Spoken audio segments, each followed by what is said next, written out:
as an intuitive empathic reader, and I am a mom of three as well as a wife. I homeschool my kids, which is what we were mostly talking about the first time round. And you can find me on Facebook and Instagram. My handle is at the Surreal Dawn. It's my business name because I love helping people live the life of their dreams and come that into that new life that they can only imagine right now. Watching them see that it can be their reality is so exciting for me. And that's kind of one of the things I do with my kids and the homeschooling thing is I get to experience that really amazing moment when they grasp a concept, when they learn to read a new word, when they figure out a difficult math problem, and even better, watching them take these concepts and these theories and these things that are in their workbooks and find ways that that works in real life. How, the life cycle plays out in the world around them when they're looking in the park, or how measuring in science and math, how measuring also works in baking when we're making Christmas cookies together and things like that. It's really incredible. And that kind of ends up being my jam, whether it's with my kids in our homeschool environment or with my clients and my coaching. It's just, I love watching as the world expands and people see what's possible and the potential that they have. It just lights me up inside. The way you describe all of that was exactly how I felt when I was in school. And growing up, as we shared, right, it was like this big love for me. And I loved it. I loved it. I loved it. And as the joke would say, that Terrain, you loved it so much you want to marry it. But take us through when you said you're a manifestation coach. I know for me, I'm in my 30s. I'm not married like you. I don't have children like you, but it always seems that I hear that word manifestation. Well, I'm going to manifest this. I'm going to manifest that. Take us through what does that actually mean? So break it down to as simplest terms for those who may not know. Absolutely. That's a great question. Thank you for asking. Manifestation can mean a lot of different things to different people, but at its core, basically what it is the process of taking a thought and making it reality.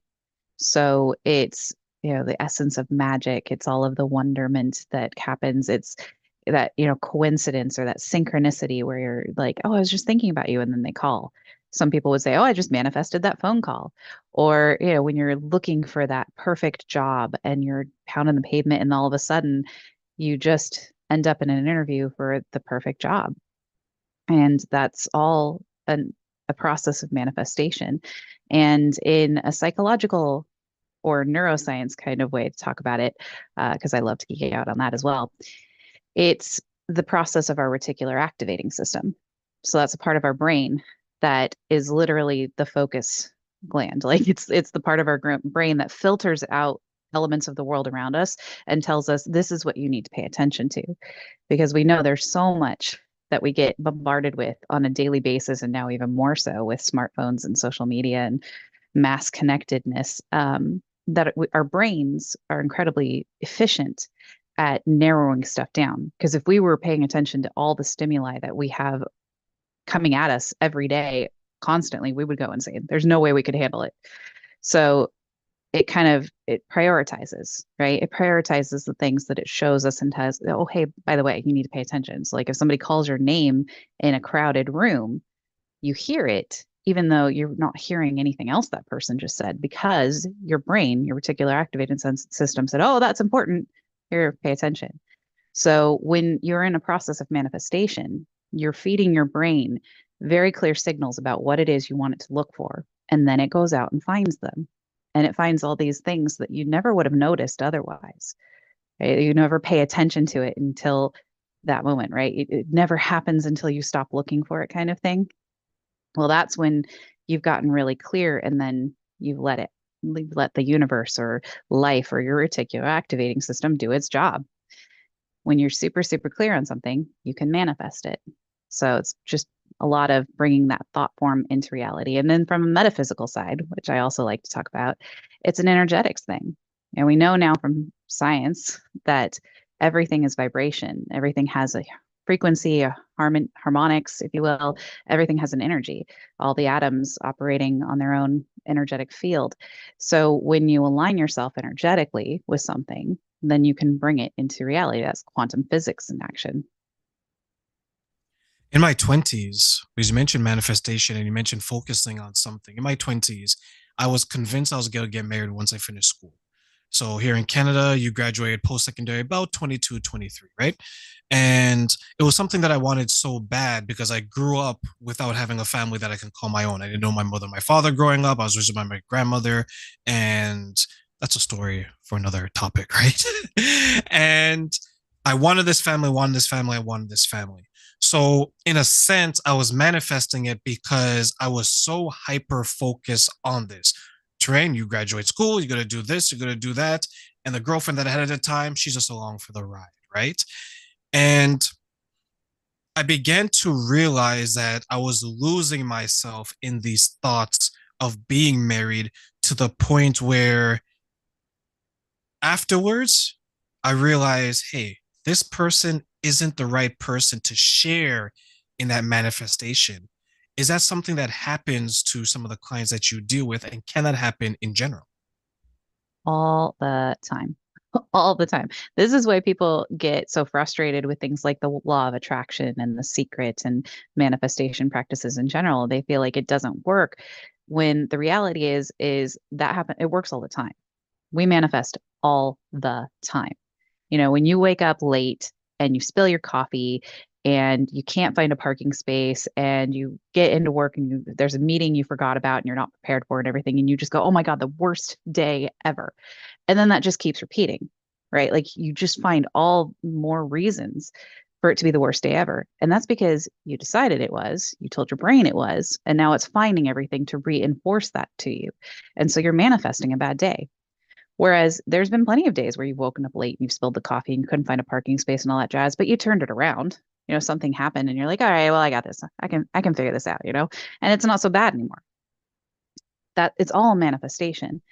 What happens in the instance that you're talking about and where people are like just totally stuck or it doesn't feel like it's working, there's a couple things.